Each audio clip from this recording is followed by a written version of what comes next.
My goodness, don't you remember when you went first to school? Say cheese. You went to kindergarten.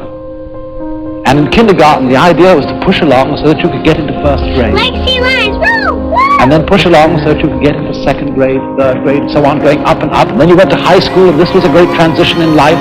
And now the pressure is being put on. You must get ahead. You must go up the grades and finally be good enough to get to college. You're still going step by step, up to the great moment in which you're ready to go out into the world. And then when you get out into this famous world, you wake up one day and say, I've arrived.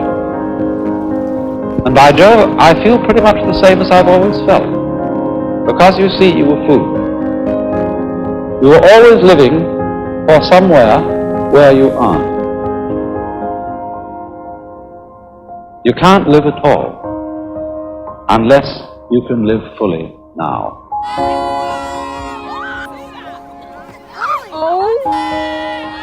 You have 23 more Fridays to graduation.